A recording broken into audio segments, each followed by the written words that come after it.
Não coma isso, senhor. A voz de Clara cortou a música antes que Renato Almeida levasse a primeira garfada à boca. A menina apareceu correndo pela direção da cozinha, segurando a lateral do vestido com uma mão e apontando com a outra direto para o prato colocado diante dele. Para, por favor, não come, ela disse, sem fôlego, mas com uma clareza que fez todos olharem. Essa comida está com veneno. A sala inteira ficou em silêncio. Renato estava sentado na ponta da longa mesa de jantar, com o garfo de prata parado no ar. À sua frente havia um robalo assado coberto por um molho claro de limão, o prato especial que sua noiva, Patrícia Nogueira, havia escolhido para o jantar de noivado. Ao redor da mesa estavam parentes, amigos, doadores, empresários e parceiros antigos, todos reunidos para celebrar um futuro que, de repente, pareceu frágil demais. Perto da porta de serviço, Sônia Martins, mãe de Clara, ficou imóvel. Clara, Sônia sussurrou, indo depressa até a filha. Filha, vem aqui agora. Mas Clara não saiu do lugar. Seu rosto pequeno estava pálido, porém sua voz continuava firme. Ela colocou alguma coisa aí. Patrícia se levantou devagar da cadeira ao lado de Renato. Usava um vestido bege claro sob o lustre, e o anel de noivado brilhou quando ela levou uma das mãos ao peito. Como é que é? Clara apontou para a cozinha. Você entrou lá, olhou para os lados, depois abriu a bolsa e tirou um pacotinho branco. Aí jogou no molho dele. Um murmúrio passou pelos convidados. O sorriso de Patrícia ficou duro. Isso é uma coisa muito feia de se dizer. Clara, eu não sei o que você acha que viu, mas uma criança não entra em uma sala cheia de convidados acusando alguém de envenenar o próprio noivo. Sônia chegou até Clara e colocou as duas mãos nos ombros da filha. Senhor Renato, dona Patrícia, me desculpem, Sônia disse com medo e vergonha. Ela deve ter entendido errado. Eu não entendi errado, Clara respondeu. Eu vi tudo. Patrícia soltou uma risada curta, sem acreditar. Então, uma menina escondida perto da cozinha sabe mais do que todos os adultos que prepararam esse jantar? Eu não estava escondida para fazer coisa errada, Clara disse. Eu estava perto da despensa. Você olhou para ver se tinha alguém vendo, depois abriu a bolsa. Um homem na mesa comentou baixo que a menina provavelmente queria chamar atenção. Outra convidada disse que criança costumava fazer drama em festa grande. Alguém mais cochichou que a mãe dela trabalhava ali e talvez a menina quisesse se sentir parte da comemoração. Sônia ouviu. Clara também. Eu não quero atenção, Clara disse. Eu estou falando a verdade. Renato colocou o garfo sobre a mesa. Clara, olha para mim. Ela olhou. Você tem certeza de que não viu algum cozinheiro colocando tempero? Farinha, sal, açúcar? Não, senhor. Veio da bolsa da dona Patrícia. A Patrícia virou o rosto rapidamente para ele. Renato, você não está mesmo levando isso a sério. Eu estou fazendo uma pergunta. Você está perguntando a uma criança se sua noiva tentou te envenenar no nosso jantar de noivado. Renato olhou para o prato. Os outros convidados já tinham começado a comer. Ninguém parecia passar mal. Todo mundo está comendo, ele disse com cuidado. Nada aconteceu. Esse prato é diferente, Clara respondeu na hora. Dona Heloísa falou que era o seu. Tem uma florzinha dourada na borda. Na entrada de serviço, Heloísa Duarte, a governanta antiga da família, ficou muito quieta. Clara estava certa. O prato de Renato havia sido preparado separado, porque ele preferia o molho mais leve e sem pimenta do reino. Patrícia falou depressa. Sim, eu conferi o prato dele porque queria que esta noite fosse perfeita. Conferi as flores, o vinho, a sobremesa e sim, o jantar do Renato. É isso que uma pessoa faz quando ama um homem. Então a suavidade desapareceu dos olhos dela. Mas isso é grosseiro, desrespeitoso e cruel. Eu estou aqui como futura esposa do Renato e você está me acusando de tentar matar o homem que eu amo. Eu só estou tentando impedir que ele coma, Clara sussurrou. Chega, Patrícia disse. Sônia baixou a voz. Clara, por favor, vem comigo. Mas antes que alguém conseguisse segurá-la, Clara agarrou a beirada do prato de Renato com as duas mãos e puxou para longe. Suspiros assustados tomaram a mesa. Clara! Sônia gritou. Devolve isso! Patrícia ordenou. Clara segurou o prato com cuidado contra o peito. Ele não pode comer. Renato afastou a cadeira. Clara, me entrega o prato. Não, senhor. Isso vai fazer mal. Renato estendeu a mão. Clara tentou virar o corpo, mas ele segurou a borda. Por um instante tenso, os dois ficaram estavam segurando a louça. Solta, ele disse. Por favor, não come. Solta o prato. Ele pegou de volta com firmeza, sem violência, mas sem deixar escolha. O prato voltou para a mesa com um ruído leve contra a toalha branca. Clara ficou parada, com as mãos vazias. Patrícia cobriu a boca. Meu Deus. Ela tentou arrancar seu jantar das suas mãos. Renato, isso não é normal. Dona Lúcia Almeida, mãe de Renato, uma mulher de 70 anos, ainda não tinha dito nada. Ela observava o filho, Clara, Patrícia e o prato com a paciência fria de quem aprendeu a desconfiar tanto do pânico quanto da encenação. Renato sentiu a noite escorrer pelas mãos. Sentiu os convidados esperando uma atitude. Sentiu Patrícia ao lado dele, ofendida e furiosa. Acima de tudo, queria acreditar que a mulher usando seu anel não tinha tentado envenená-lo. Então pegou o garfo. A comida está boa, ele disse. Renato, Dona Lúcia falou baixinho. Mãe, está tudo bem. Patrícia tocou no braço dele. Você não precisa provar nada. Mas o jeito como ela disse aquilo fez parecer que precisava sim. Renato cortou um pedaço pequeno do peixe, passou no molho, levantou o garfo e comeu. Clara ficou olhando para ele, agora em silêncio, com o corpo inteiro rígido de medo. Alguns segundos passaram. Depois 10. Depois 20. Nada aconteceu. Renato engoliu, colocou o garfo de volta na mesa e forçou um sorriso controlado. Pronto, não tem nada de errado com a comida. Os convidados soltaram o ar. Alguém riu nervoso. Patrícia fechou os olhos de forma dramática. Graças a Deus, ela disse alto o bastante para todos ouvirem. Eu fiquei tão assustada. Não acredito que isso está acontecendo logo hoje. Depois levou a mão aos lábios. Eu preciso respirar. Parece que quem está sendo atacada sou eu. 1 minuto se passou. O sorriso de Renato desapareceu. A primeira dor veio baixa, no estômago. Ele se mexeu na cadeira e apertou a mão contra a barriga. No começo achou que fosse nervoso. Então um calor subiu pela nuca. A sala pareceu clara demais. O cheiro das flores, da manteiga, do limão e do vinho se misturou de uma vez. Dona Lúcia percebeu primeiro. Renato? Estou bem, ele respondeu automaticamente. Mas não estava. Uma onda de enjoo tomou conta dele. Renato empurrou a cadeira para trás, mas a sala pareceu girar. Seu rosto perdeu a cor e uma de suas mãos agarrou a beirada da mesa. Patrícia correu até ele com um grito tão alto que vários convidados se assustaram. Renato! Meu Deus, Renato! Alguém faz alguma coisa, doutor. Paulo Ferraz, médico de Renato e amigo antigo da família, já estava se movendo.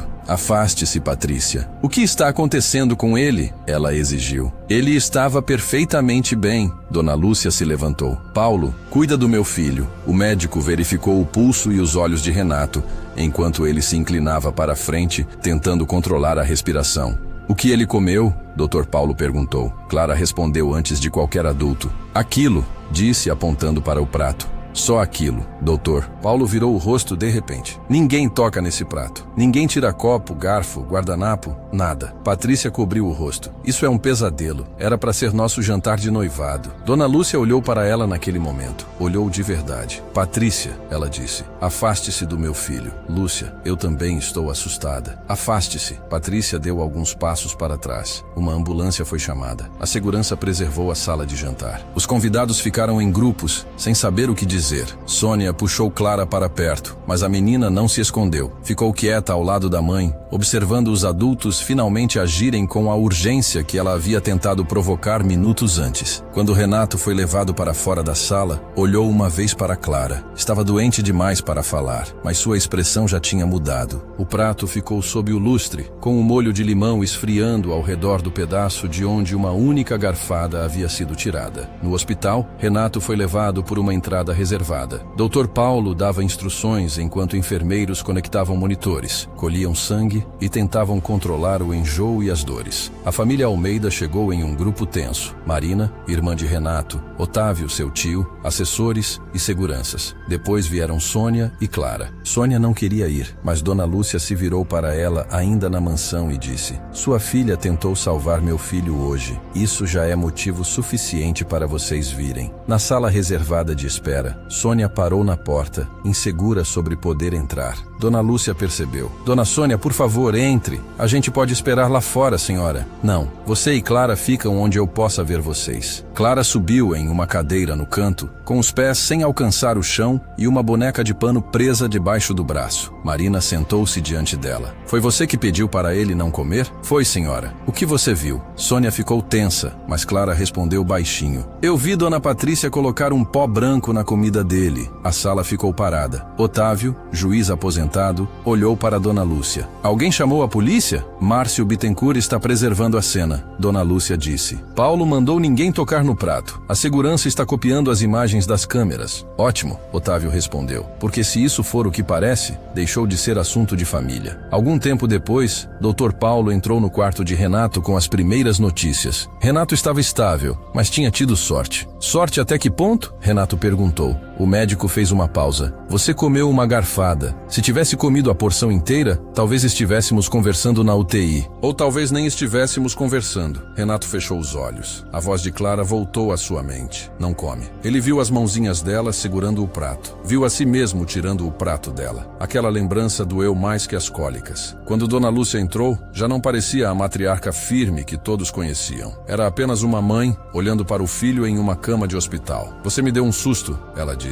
Desculpa, ainda não estou interessada em desculpas. Ela se sentou ao lado dele e tocou sua mão. Por que você comeu? Porque eu queria acreditar que Clara estava errada. Querer que uma criança esteja enganada não é a mesma coisa que provar que ela está. Eu sei, sabe? Ele desviou o olhar. Eu tirei o prato das mãos dela. Sim, Dona Lúcia disse com voz baixa. Tirou. Uma batida veio da porta. Sônia estava do lado de fora, com Clara ao lado. Desculpa interromper, Sônia disse. Eu pedi que elas viessem. Dona Lúcia respondeu. Entrem. Clara entrou devagar, com os olhos fixos em Renato. Ele olhou para ela por um longo momento. Clara, sim, senhor. Eu devia ter escutado você. Ela não parecia orgulhosa por estar certa. Parecia cansada, como se tivesse carregado algo pesado demais. Eu tentei te impedir, ela disse. Eu sei. O senhor pegou o prato de volta. Peguei, Renato respondeu baixo. E esse erro foi meu, não seu. O senhor vai ficar bem? Dr. Paulo disse que vou. Que bom. Antes que alguém dissesse mais alguma coisa, Patrícia entrou com um lenço na mão e lágrimas brilhando no rosto. O vestido claro continuava perfeito. O cabelo permanecia arrumado. O anel ainda reluzia em seu dedo. Renato, ela disse emocionada. Graças a Deus, eu achei que tinha perdido você. Todos se viraram. Patrícia parou ao sentir a frieza da sala. Por que estão todos olhando para mim desse jeito? Renato a observou. Aquela era a mulher que havia sorrindo enquanto Clara implorava para ele não comer. Eu estou vivo, ele disse. É só isso que você tem para me dizer? O que você quer que eu diga? Que sabe que eu nunca faria mal a você. Que isso tudo é um terrível mal-entendido. Então ela percebeu Clara. E ela está aqui, Patrícia sussurrou. Essa menina me acusou na frente de todo mundo. Transformou nosso jantar de noivado em um pesadelo. E agora está no seu quarto de hospital como se pertencesse a este lugar. A voz de Dona Lúcia ficou afiada. Cuidado. Eu sou a pessoa acusada de envenenar o homem que amo, Patrícia disse. Você tem direito de ficar abalada, Otávio falou, encostado à parede. Mas não tem direito de intimidar uma testemunha. Testemunha? Ela é uma criança. Clara ergueu o queixo. Eu vi você. A Patrícia cobriu o rosto. Isso é cruel. Eu fui à cozinha porque queria que tudo estivesse perfeito. Toquei no prato, sim. Talvez tenha tocado. Mas não como ela está dizendo. Renato, você me conhece. Renato não respondeu. Patrícia se aproximou. Amor, olha para mim. A gente ia anunciar a data do casamento hoje. Por favor, não deixa medo e confusão destruírem nós dois. Renato virou o rosto para ela. Dr. Paulo mandou preservar o prato. A comida vai ser analisada. As câmeras da cozinha estão sendo verificadas. Foi nesse momento que algo mudou. Pouco, mas o suficiente. Um endurecimento discreto em volta da boca de Patrícia. Uma demora mínima antes da respiração seguinte. Então ela se recompôs. Ótimo, disse. As câmeras vão provar que eu não fiz nada. Talvez provem, Renato respondeu. As lágrimas de Patrícia voltaram, mas agora pareciam surgir com esforço. Eu não consigo passar por isso, ela murmurou. Vim aqui porque amo você e estão me tratando como criminosa. Ninguém te chamou disso. Otávio disse. Não precisaram. Ela virou em direção à porta. Depois olhou de novo para Renato. Quando estiver pronto para lembrar quem esteve ao seu lado, me ligue. E saiu. Por alguns segundos ninguém falou. Então Clara disse baixinho. Ela ficou com medo quando o senhor falou das câmeras. Renato olhou para ela. Sônia tocou no ombro da filha. Clara, deixa ela falar, Renato disse. Clara encontrou os olhos dele. Ela não parecia com medo quando o senhor passou mal. Ela pareceu com medo quando o senhor falou das câmeras. Dona Lúcia sentou-se lentamente. Dr. Paulo voltou com uma prancheta e olhou ao redor. Eu perdi alguma coisa? Renato encarou a porta fechada. Não, ele disse. Acho que estamos só começando. A partir dali, a investigação avançou rápido. As câmeras confirmaram a versão de Clara. O laudo encontrou uma substância estranha no molho e Renato descobriu que Patrícia vinha preparando algo muito maior. Documentos assinados quando ele estava vulnerável, movimentações suspeitas em uma fundação da família, acesso indevido ao escritório dele e um homem desconhecido ligado a contas abertas em nome de empresas de fachada. O que parecia uma tentativa isolada de envenenamento era, na verdade, parte de um plano para controlar dinheiro, contratos e informações sensíveis. Sônia e Clara foram colocadas sob proteção, enquanto Renato, Dona Lúcia, Márcio, Dr. Paulo e a investigadora Raquel Torres começaram a desmontar a rede peça por peça. Foi em um centro empresarial da Zona Sul que encontraram Caio Meireles, o homem que havia entregado um envelope para Patrícia naquela semana. Ele estava em um terminal, garantindo que uma parte dos arquivos fosse enviada corretamente. Vocês chegaram cedo, Caio disse. E você ainda está aqui,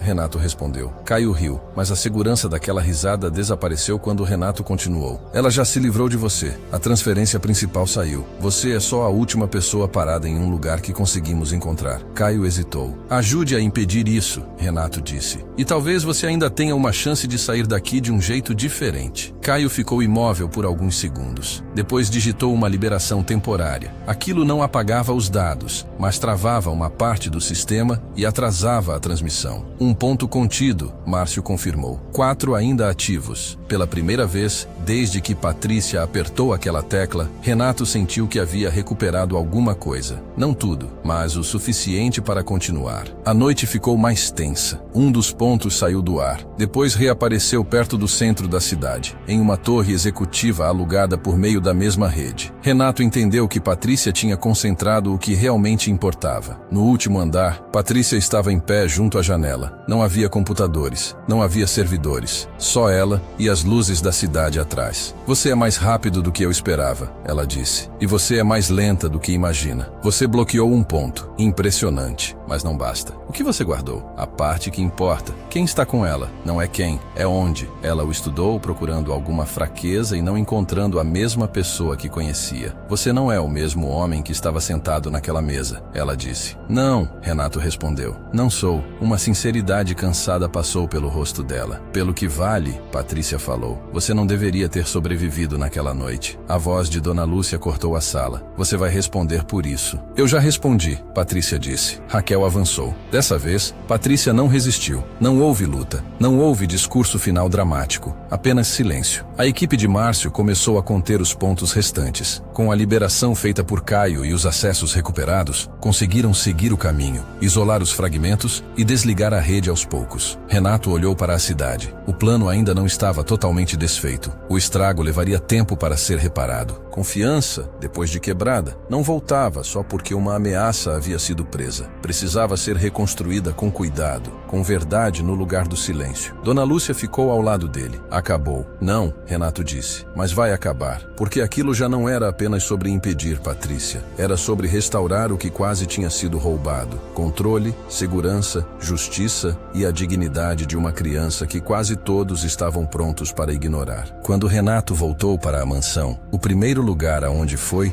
a ala de hóspedes. Sônia abriu a porta, cansada, mas aliviada. Clara estava ao lado dela, segurando sua boneca. O senhor encontrou ela? Clara perguntou. Encontrei. Ela foi embora? Ela não pode mais machucar você. Clara o observou com atenção. E o senhor escutou? Renato sentiu o peso da pergunta. Não era só sobre Patrícia. Era sobre todos os momentos anteriores. Todos os avisos ignorados. Todas as vozes pequenas deixadas de lado porque os adultos achavam que autoridade era o mesmo que sabedoria. Sim, ele disse. Dessa vez, eu escutei. Clara assentiu, satisfeita. Nos dias seguintes, as autoridades assumiram o caso criminal. Otávio acompanhou a parte jurídica de perto. Caio Meireles e outro intermediário, André Farias, se tornaram testemunhas de uma rede maior do que qualquer um havia admitido no início. O acesso de Patrícia foi revogado. Os arquivos dela foram apreendidos. O dinheiro da fundação foi rastreado e recuperado. Os contratos foram protegidos novamente. Aos poucos, a mansão dos Almeida deixou de parecer uma cena de crime e voltou, com cuidado, a parecer uma casa. Mas a sala de jantar nunca mais foi a mesma para Renato. Sempre que passava pela mesa comprida, lembrava da menina correndo pelo piso brilhante, ignorada por quase todos, mas ainda corajosa o bastante para falar. Lembrava de ter tirado o prato das mãos dela. Lembrava de como a arrogância tinha chegado perto de custar tudo. Meses depois, quando a Fundação Almeida anunciou um novo projeto de proteção e escuta de crianças em situação de risco, Renato pediu que Clara e Sônia estivessem presentes, não como funcionárias, não como convidadas escondidas no fundo, mas como testemunhas de honra. No evento, Renato ficou diante das câmeras dos doadores e dos empresários e falou sem rodeios. Às vezes a verdade chega por uma voz que fomos ensinados a ignorar, ele disse. O erro não é não saber tudo, o erro é recusar ouvir. Clara estava sentada ao lado da mãe, na primeira fileira. No começo, não sorriu para as câmeras, mas quando Renato olhou para ela e assentiu, ela assentiu de volta. Não era orgulho, era entendimento. A história nos lembra que a verdade muitas vezes vem de vozes inesperadas, e ignorá-la pode ter um preço perigoso. Poder e inteligência significam pouco sem humildade. A coragem de Clara mostra que integridade não depende de idade, posição social ou autoridade. A mudança de Renato revela que a força verdadeira começa quando alguém admite o próprio erro e escolhe corrigi-lo. A traição pode se esconder atrás da elegância, da confiança e de rostos familiares. Mas a justiça ainda pode vencer quando as pessoas permanecem firmes, protegem os inocentes e buscam a verdade sem fazer acordo com a mentira. E essa história nos deixa uma reflexão profunda. Muitas vezes, a verdade não vem da voz mais alta, nem da pessoa mais poderosa da sala. Às vezes, ela vem de quem quase ninguém escuta. Clara era apenas uma criança, mas teve coragem de falar quando todos preferiram duvidar. Renato aprendeu, da forma mais dolorosa, que ignorar um aviso sincero pode custar caro. E Patrícia mostrou que a aparência, o luxo e as palavras bonitas nem sempre revelam o que existe dentro de alguém. Que essa história sirva como lembrete. Nunca despreze uma voz só porque ela parece pequena. A verdade pode estar justamente onde ninguém espera. Se essa história tocou seu coração, deixe seu like, inscreva-se no canal Dose de Conhecimento e compartilhe com alguém que também precisa ouvir essa mensagem. E escreva nos comentários. A verdade sempre aparece. Até a próxima história.